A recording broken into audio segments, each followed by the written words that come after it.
안녕하십니까. 공병호TV의 공병호입니다. 오늘은 토요일이고 봄비가 촉촉히 내립니다.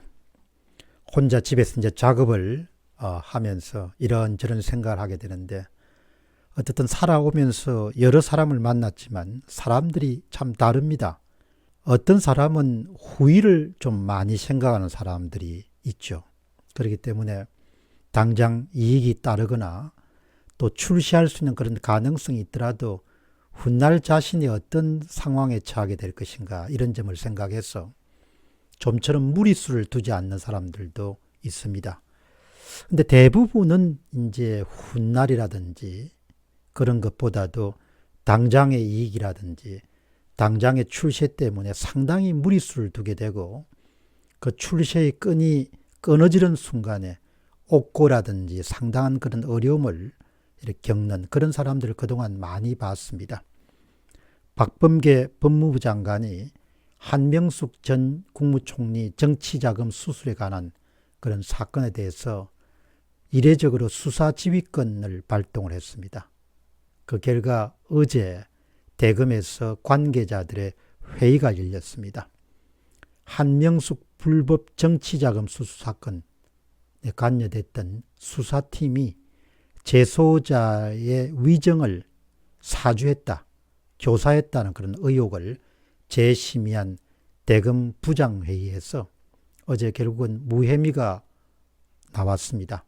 참석자 14명 가운데 10명이 이 사건을 무혐의 처리해야 된다, 이렇게 생각해서 박범계 장관과 친여 인사들이 추진했던 그런 일들이 결국은 기대한 만큼 성과를 거둘 수 없게 되었습니다. 여기서 친여 인사라는 사람은 판사 출신으로서 검찰에 전격 투입된 한동수 감찰부장, 그리고 임원정 대검 감찰정책연구관입니다. 두 사람은 전날 재심의 회의에 참석해서 기소 의견을 내고, 또 한동수 감찰부장은 강력하게 기소를 주장했지만 14명 가운데 10명이 반대함으로 인해 가지고 결국은 자신들의 의도가 관철되지 못했습니다. 한동수 부장도 판사 출신이고 또 박범계 장관도 판사 출신이기 때문에 나름대로 논리가 있을 것입니다.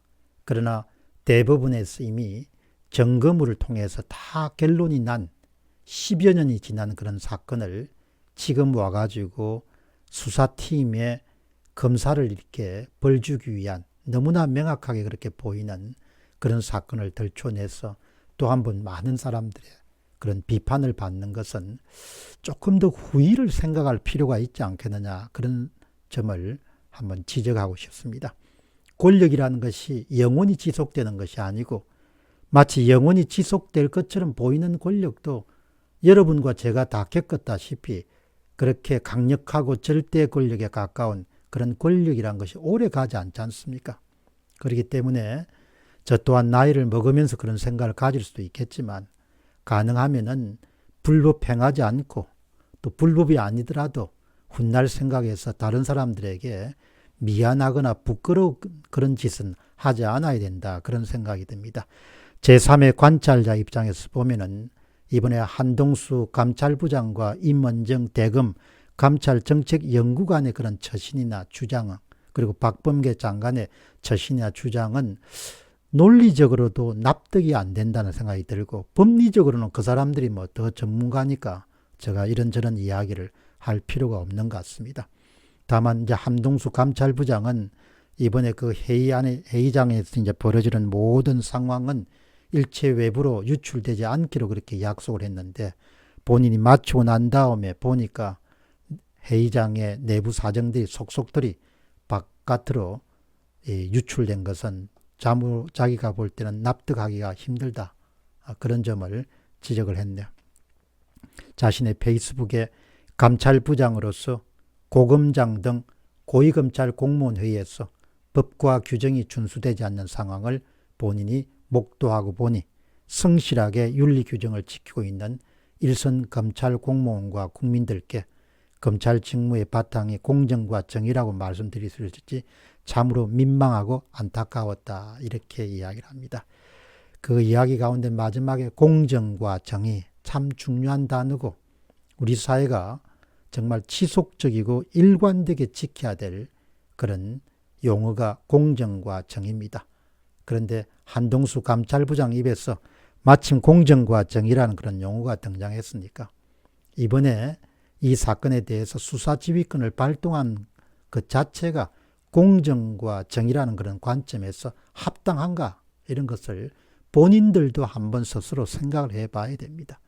그리고 이번 사건 그 회의장의 모습들을 묘사한 그런 보도에 대해서 댓글이 수백 개 달렸는데 그중에 지금 여당을 옹호하는 그런 댓글들이 몇 개나 있나 이런 부분들도 한번 깊게 새겨봐야 되는 것이죠. 저는 한동수 감찰부장도 올해 52이고 임원정 검사는 얼마나 되는지는 모르겠습니다. 조남근 검찰총장 대행이 올해 55세 정도 되는 모양인데 어떻든 간에 살아가면서 앞으로 살아갈 날이 많이 남았기 때문에 좀 무리하거나 부끄러운 일 훗날 생각 그런 것을 안 해야 되지 않겠느냐. 그날 회의장에서 한동수 부장이 보여준 그런 태도도 참 이해하기가 힘듭니다. 회의장 시작이 될 때 본인 스스로가 기소 의견을 강력하게 피력했기 때문에 공정성 차원에서 표결에 참석하지 않겠다.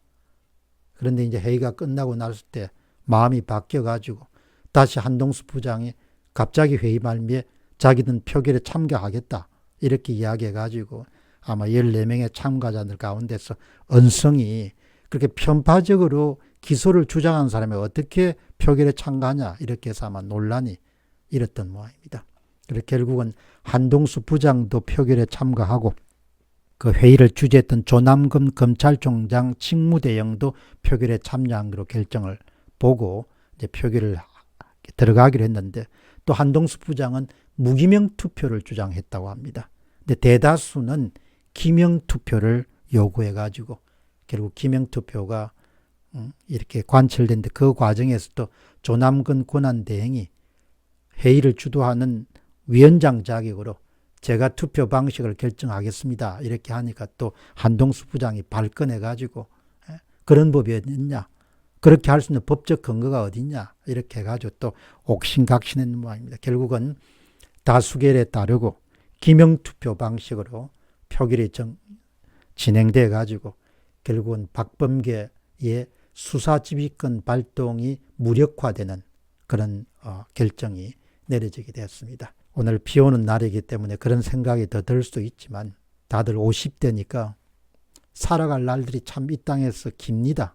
길기 때문에 가능하면은 본인 마음은 알 거 아닙니까? 내가 지금 무리수를 두고 있는지, 내가 출세를 위해서 지나치게 무리한 짓을 하고 있는지, 불법적인 일을 하고 있는지, 부끄러운 일을 하고 있는지, 자식들 앞에서 바로 보기가 힘든 일을 하고 있는지 다 알 거 아닙니까?